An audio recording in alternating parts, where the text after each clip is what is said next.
It's about history. It's about preservation. It's about sense of place here on Eastern Long Island. With Esperanza Leon, I'm Irwin Levy, and this is Our Hamptons.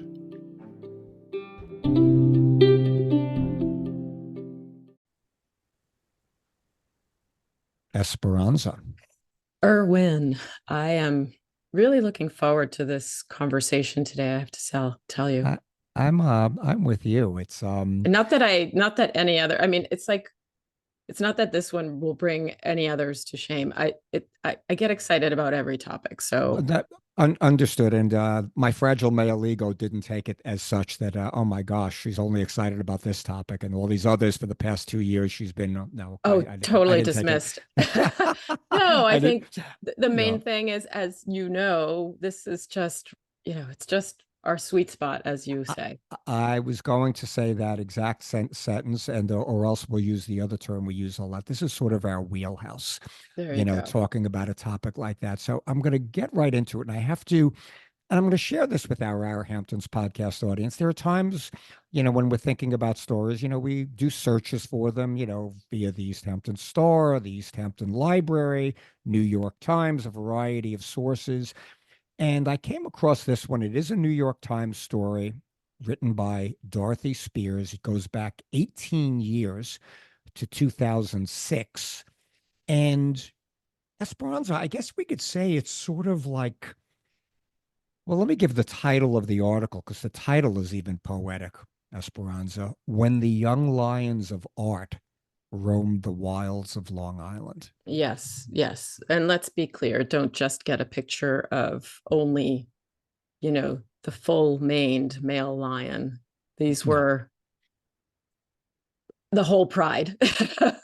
Completely, definitely. We're not in the, yes, we're not going harkening back to the 1940s and 50s where, and we've discussed this on our Hamptons podcast, where there were artists and there were women artists. This was a little bit more egalitarian at this point in time. But anyway, basically the article is just these people, and we'll get into this as we go along, of course, but it's just interesting. They're reflecting back to the way we often now reflect back to what was. They're reflecting back to what was, but doing it from a period of almost 20 years ago. So I guess we could say, Esperanza, it's like the more things change, the more they stay the same. It's incredible. Yes. I mean, But themes throughout here. exactly the themes. And again, the article really, it starts off.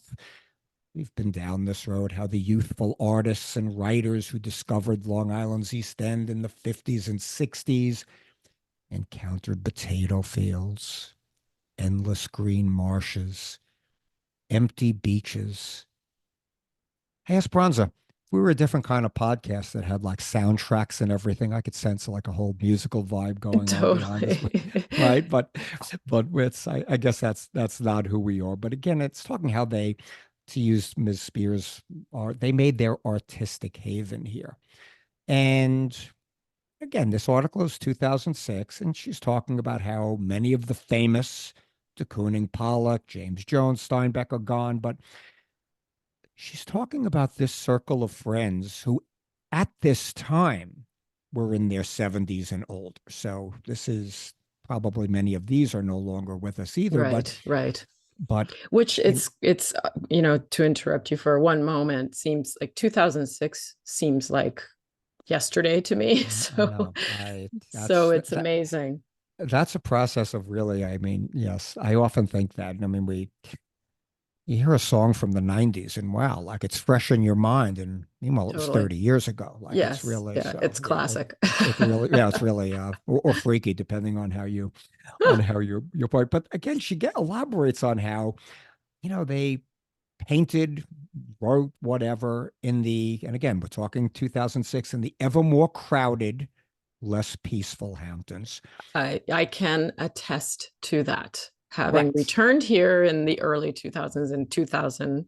precisely, and just having this, having visited frequently in the time in between that I was away, 10 years or so, but to come back here to live and be here in the summer and Memorial Day was like what is this? What is Right. happening? It really was a drastic change in the early 2000s.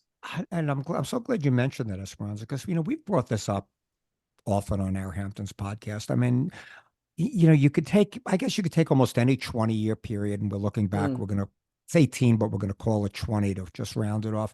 If you look back 20 years from now to then, or from then to 20 years prior, that theme is always present. It's Yeah. just the place, continues to evolve. And part of it is, yes, um, sadly, it does seem ever more crowded. But I love what she wrote here, when she was talking about their tales of that earlier era when the Montauk Lighthouse was just a quick jaunt away. Most restaurants closed for the winter. And this is really the part that gets me. It's so poetic. It serves as a reminder not only for what has been lost, but also for what continues to endure. Yeah. Yeah. Wow. Yeah. When I read something like that, it reminds me I'm not a professional writer because somehow I could never come up with a line that beautiful. But that's really That's very why we stay in our lanes is exactly, exactly. as much Which, as we which can. as much as we can, and this is a lane that didn't exist for us two plus I years was ago. just going to say, like podcasting, Right, Irwin. right. Yes. But apparently it became a lane. So, but you hear all of these, you start to get to some of these recollections. The painter Jane Freilich, who was then 82. You know, we had a kind of magical first drive. A bunch of friends and I driven out in a convertible. We arrived at dawn and it was very beautiful, very bright and green in the sunlight. I mean, God, this is I know she's a painter, but this is like just Well, poetic prose. yeah, I mean, it's evoking imagery, which is, and you and I both, I think, and many of our listeners can attest to having had similar experiences, like this of just coming out or going out in early hours of the day here, and there's a peace. 1000%.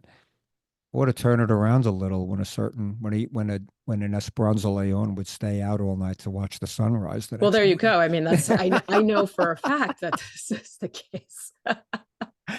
Yeah, I gotta say, I do love that we're at a point where we have so many things we can reference back like that. And you mentioned the word recurring themes, Esperanza. Yeah, That's the there's that recurring theme. recurring theme. Yeah. That's a recurring theme. But she talks about here how spending her first East Hampton summer in a little cottage up the road from the art dealer Leo Castelli, and she rented it with several friends, including Larry Rivers. They used to go to parties at Castelli's. Bill de Kooning was painting on the porch.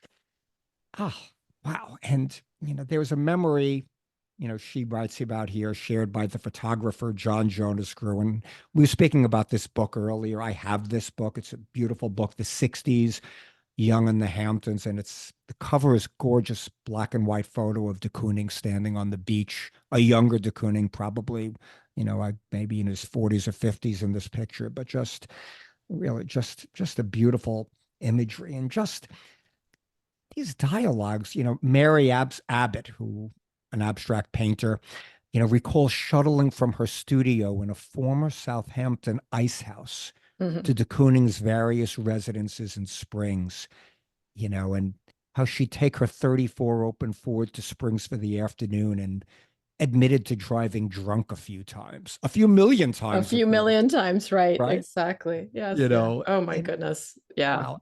Yeah, To be and young and carefree, right? young, and young and and back in the day when there really, I mean, this is the main point to make. There really just weren't that many people here, and this was still a much closer knit community. correct, and Even again, between the towns, between the hamlets and the villages. I'm right. talking about the community of artists as well, really. Yeah. Yeah. I mean, absolutely true. And yeah, there was that community. And again, to use another Our Hamptons podcast term, Esperanza, we're not going back to ancient history. We're talking about, them reflecting back to these times, so now Arthur Lawrence, who was 88 when the story was written, he his was a Theater credits included West Side Story, Gypsy. Talked about how he bought a property in Quogue in 1953. And in those, as he described it, traffic-free days, people thought nothing of driving east to parties or to the playwright Edward Albee's house in Montauk. I mean, Quogue to Montauk now? Really? Right, right, Yeah, right. check the train schedule because there's no way I'm making that trip, you know. It just feels like you need to have a passport these days to go even to Springs, I mean, It, to visit nope. you, Irwin. I uh, well, that exactly, and right back at you. That's why I tend not to meet you for coffee in Wainscott. I say, oh my Yeah, gosh, wow. And I'll look on my phone on Waze and it'll say 31 minutes. I'll say, really? yeah. I think we'll have virtual coffee, but, and he reflects back how Edward Albee in Edward's house had this dining room that was all mirrors. And he remembers looking in the mirror during these parties and saying to himself, look at all these drunks. Boy, apparently alcohol There's a was a big thing theme. here. Yeah, Yeah, exactly. yeah, There's a theme. Although I'm going to say, I mean, I think that theme continues these days everywhere you go. I mean, it's, the theme of the day today is rosé all day, right? So really right. what's changed? Like you said, it's the more things change, the more they stay the same. Very, very good play on words there, boy. And, Edward Albee recalled his first visit to Montauk, which took place in 1961 to deliver Who's Afraid of Virginia Woolf to an actress, Uta Hagen, I guess, who was staying there, and he was hoping she would star in it.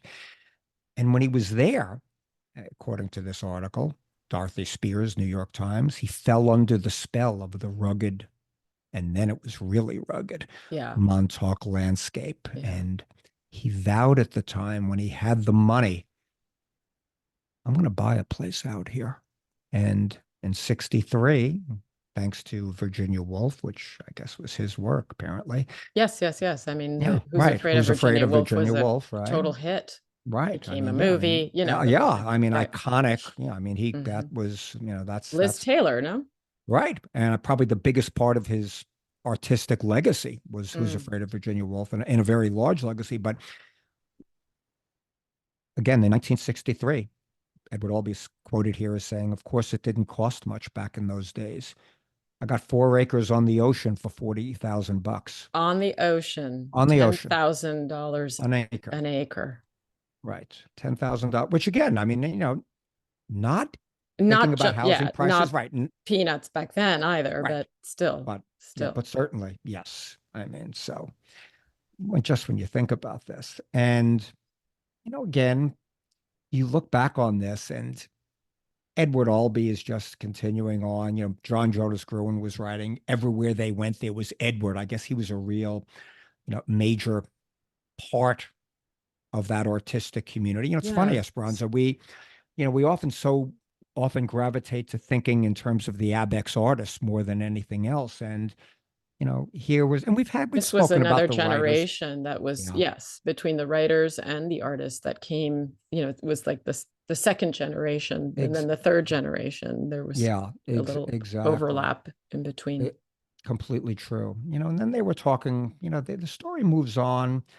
This is now we're going into a little, different area, Fairfield Porter, and his wife In Anne, who was a Southampton. poet in Southampton, and Robert Dash. Now, I mean, this is a whole other storyline, talking about, Fairfield Porter and Ann Porter. First you stayed at the Porters and then you found places of your own. Yeah, that was like a hub for artists and creatives of all types. Right. There was that whole colony, over, Hmm. there as well. And, this segues, hey, even this article is segueing, but this segues into, what Robert Dash, in addition to his own work as a painter, really perhaps his bigger legacy is when he bought the nearly 2 acres in Sagaponack from a farming family in 66 and created Madu. Right. Madu Conserve. That could be, Which you know, is a whole, yes. I mean, that's a very special place on the East End to exactly. I this. mean, it could be a podcast all in and of itself, Exactly. really, Yeah. talking about Madu. But he, Robert Dash, gardening magazines, lifestyle magazines. He became, that became his next, almost his I guess it ran parallel to his career as a painter, but it really, for me, if I make an association, Robert Dash, I think of that Of the more. garden. Yeah, Yeah. yeah. And I Hmm. remember them mentioning here how, and I remember this column in the East Hampton Star, Notes from Meadow. That was a, consistent column in Well, there. I love that he says, I was attracted to the soil. I mean, Right. what is Yeah. better than that? Like that's poetry, to be like so enamored of a place because of the soil. And remember, he bought the property from a farming family. Right. I So mean, remember this is we've talked prime about prime right. farmland. Bridgehampton loam, we've spoken about it. Exactly. Okay, technically this may be a mile over the Bridgehampton border, but I'm saying the It's soil is good loam. Bridgehampton loam. It's good loam. Sagaponic loam is at that time was as good as Bridgehampton loam, for sure. And it continues on talking about Sagaponic, how Mr. Robert Dash was drawn there. Peter Matheson, who we spoke of in the SAG main set podcast we did, Right. in the past, part of that whole crowd, Linda Bird, Frankie. These people came here, abandoned the city to live there year round. And, we sort of touched on this, how Matheson would go swimming with James Salter, back in the day. Matheson would bring his truck to the beach, and James Salter described it as a tailgate party, like which, but just again, Esperanza, we talk so often, transport yourself back to a time and place, these Well, people, I yeah, and just, I just want to say also, I mean, this seems to sound as if these were only, like it was like a singles crowd, but some of these artists, writers had families. So they actually moved here and really established roots here and raised families here. yes. Yeah, Matheson, Linda Bird Frankie, I mean, I'm not, some of them not obviously, but right. many did. Absolutely. I mean, yeah, I mean, you mentioned, and we can't confirm this, but you thought it was possible you actually went to school with maybe Oh one yeah, of, no, I went right. with Tap Frankie. Right. So, yeah. So, I mean, there is, yes, these were not carpetbaggers. I mean, these people made their homes here and, they were involved in the community. They touch on Bobby Vans. We don't need to go into that. We sort of, we went down that road. Although one part of the story about Bobby Vans, we didn't bring this up when we did the podcast about the SAG main set, but, they were talking about how there was a waitress, Nancy, when they went to Bobby Vans, and we're talking about Matheson, Frankie, these and the like. They saved you the bones from the prime rib to give to your dogs. I also actually from this article, which I didn't get this from when we did do the Bobby Van episode, is that we talked about Truman Capote, Right, obviously, and his what is it, the orange thingy right, exactly. that was his drink of choice. But it says he was weird, seated in a corner all by himself. Right. Truman was not a joiner. Yeah, That was something that was not revealed in our conversation in the past. This was Ms. Frankie who is relating this. yeah, exactly. And I was thinking, I was thinking this myself, Esperanza, that maybe he became a joiner after an orange thingy or two. Maybe that's it. But the point is he was weird, which is the word of the day this year, the word No, of the year. yeah, yes, yeah. We do hear that word a lot. No, very good, very good segue. But James Salter, is then mentioning, and this didn't come up in that episode, but In I that really, Bridgehampton crowd. right, Yeah, I yeah. really love this story about how James Salter mentioned another local bar at the time, Billy's Triple Crown. Yeah, how did we miss this as one of the local watering holes, right? Yeah, And this is a special one. I mean, the DePetruses are still around that's correct, right? and And we own the we spoke liquor about this. store. I Yeah, That's I mean, they right. have the liquor store. Yeah, I mean, it was It, the liquor store, and now it's Churchill's, I guess. But Right, exactly. But and it's relaying the story here. Now it's called Billy's Triple Crown. Uh, that's a baseball term, amongst other things. And Billy DePetris, who was the owner, was a pitcher, star pitcher on the Bridgehampton High School baseball Baseball. team. Yeah, it was funny. I always connect Because Bridgehampton High Bridgehampton is, yeah, Killer of the Bees. Killer Yeah, the Bees, basketball. but Yeah. their baseball team had Carl Yastrzemski. I'm a big baseball fan. Carl Big Yastrzemski deal. was you know now is a Hall of Famer, but he won, and he was the son of a Bridgehampton potato farmer. The name Yastrzemski is still out here, Esperanza. I Mhm. see it. I think there's a Southampton town trustee I with believe that the last house is name. still there on School Street. Right. Yeah. I mean, so I guess he named the bar after really Yastrzemski's feats as a ball player being, uh, And himself. I mean, if he was right. a baseball player. Yeah. And DePetris, in his own right, apparently was a great high school ball player himself, but Right. as a pitcher, threw his arm out.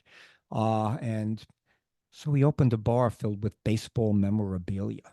And according to this, boy, this is real folklore here, how there was a yearly party to celebrate baseball's Triple Crown, which Carl Yastrzemski won for the Reds when he played for the Red Sox in 1967. I was 10 years old, Esperanza. I lived and breathed baseball I'm in 19. sure. I'm I sure it can must give have you been Carl so Yastrzemski's. exciting.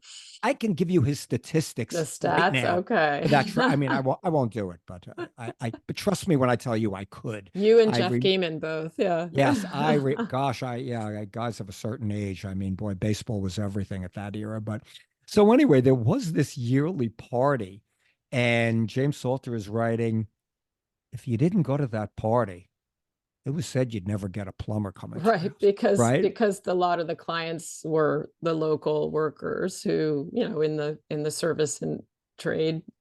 And that's how you'd make a connection. And again, Does this this is happen anymore? and that exactly, Esperanza. That's the theme. Where And can you go? we've spoken about this. You look back over the past how de Kooning would be drinking. Pollock would be drinking at in Springs Well, yeah, that Jungle at, Pete. Yeah. at Jungle Pete's with every local tradesperson under the sun. Right. That's Because that's who was here. that's who was here. That's who he would sit at the bar with a fisherman, a plumber, and a painter. Yeah. And I mean, Irwin, really, this is 2006, and the theme is here already That's of right. Ms. Frankie saying the sense of community is dissipating. Yes. I mean, I sensed that when I returned in the early 2000s. I felt that sense of loss already. And I kept warning people about it, and nobody Right. listened to me. Right. And again, I certainly don't claim to be Bonnick in any way, shape, or form, but I remember, when I came out here in 1989, I and living in Springs, Esperanza, my neighbors then were different than my neighbors now. Mm-hmm. Okay. Oh, for sure. I'm gonna leave it there. I mean, I'm Yeah. not going to elaborate. I mean, I It's think the type everyone, of neighbor too. It's not that you right. have to have the same person Right. And forever and ever, but right. And thankfully while I still have some of those types from 35 years ago, which is wonderful, sadly, not all of them. yeah, I And mean, and we go down this road again and again, right. right? Mr. Lawrence in this article says they buy these lovely old houses, Right. then they knock them down and they build these monsters. This Yeah. is not a new No. development, to use a No. really Wow. horrible word. No pun intended, I'm going to assume. Right? I know, Yeah. right? But it's not a new development. No, definitely not. And again, to extend what you were saying, yes, Linda Bird, Frankie was quoted, the sense of community is dissipating. She relays a very cute story at Sagaponic's one-room schoolhouse where her two daughters went. The police would come and give the kids a lecture, in the spring that summer is coming and watch out for the people coming in from the outside. Right, the people from away. From away, exactly. And James Salter here, extending on what Arthur Lawrence was talking about, buying the old houses and then the knocking them down. The correct word, this is Miss James Salter's quote, the correct word here is wealth. It's wealth that has changed the landscape and the general tone of the place. That is the quote that to end all quotes, really, and Yes. in this situation, in this moment, even now that we are living, we continue to live. And right now, again, I always, Esperanza, we could make this quote today. James Salter was making this quote, 18 years ago when this argument was, when this article was published. I'm going to venture to say this article, this quote, or something close to it, was being said 20 years earlier. For Sure, exactly. this is His history is circular. That repeats itself.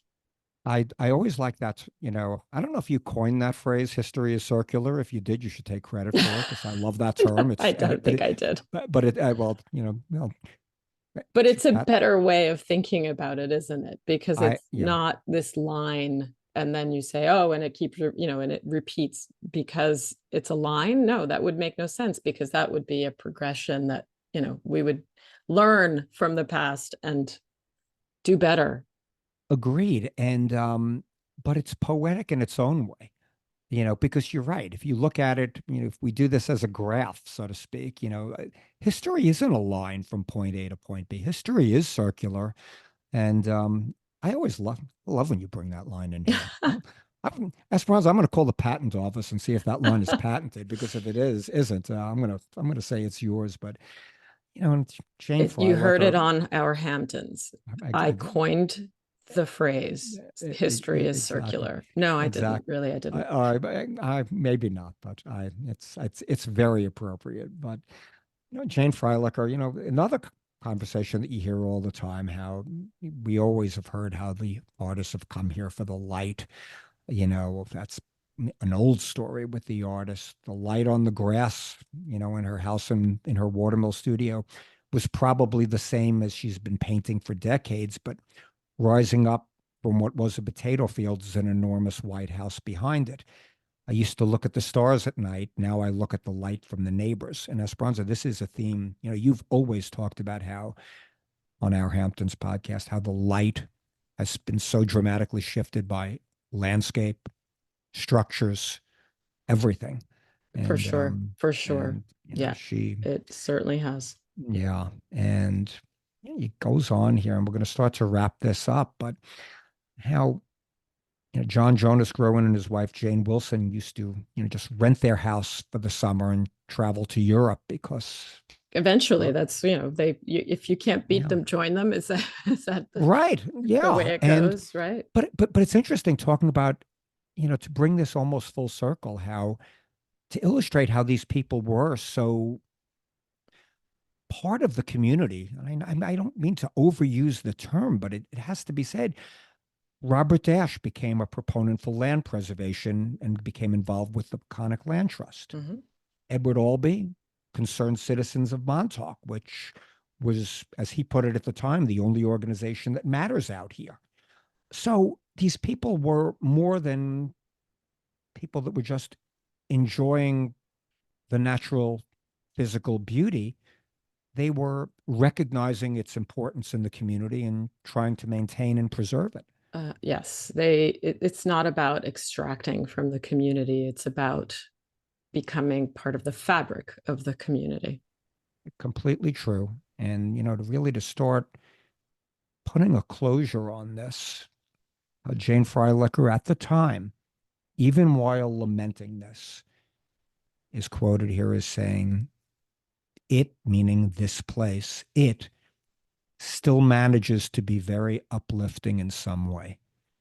The air and the light, of course, she adds in, if you don't look too hard. That's the But, key. That is the key. And I but think, did we say this earlier on, Irwin, that you were talking about something and you used oh, yes, the word melancholy. yes, And when I started reading this article, I was thinking, oh, nostalgic, right, these words that we use so often. And then when you brought up that word, I said, that's the feeling that I had in reading this article. That's the feeling that I have right. in looking back at this, and then also in looking around, even this morning, waking up early, looking out into my backyard, looking at Right. the light through the Yeah. trees.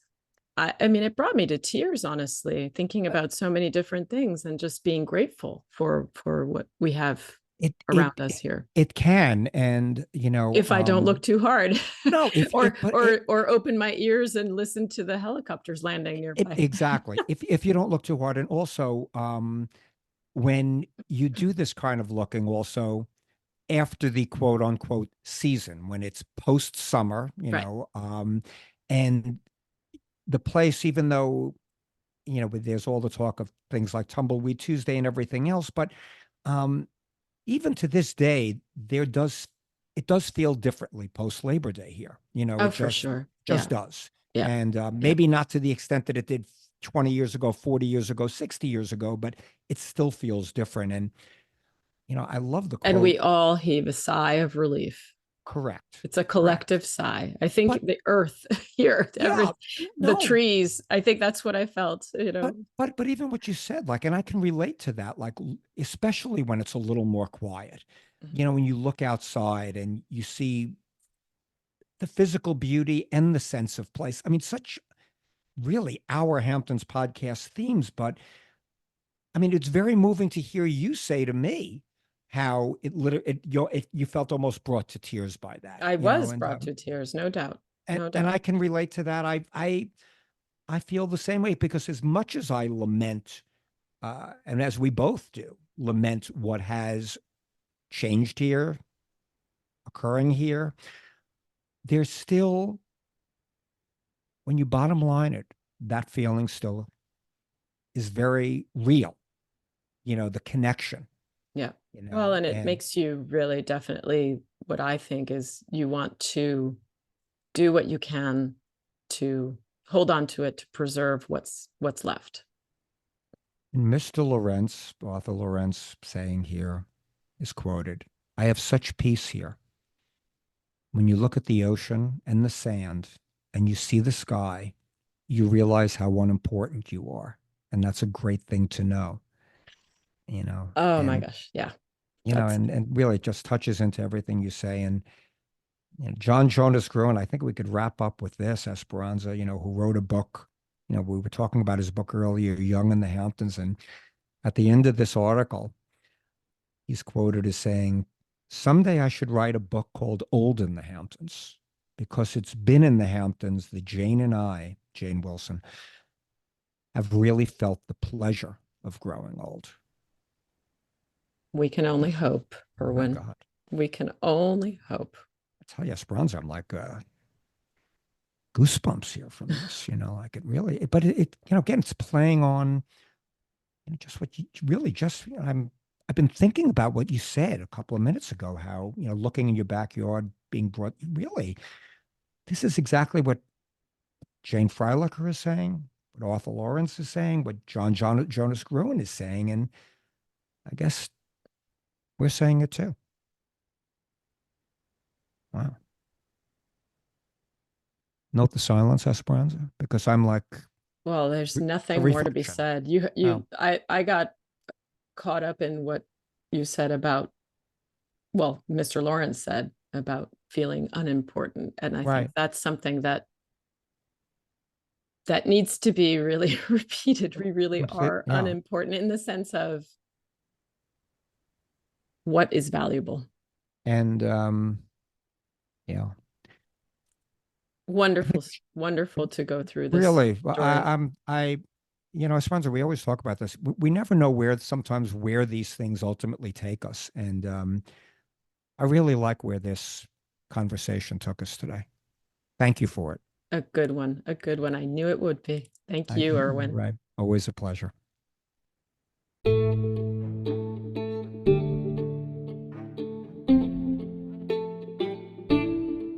Thanks so much for joining us.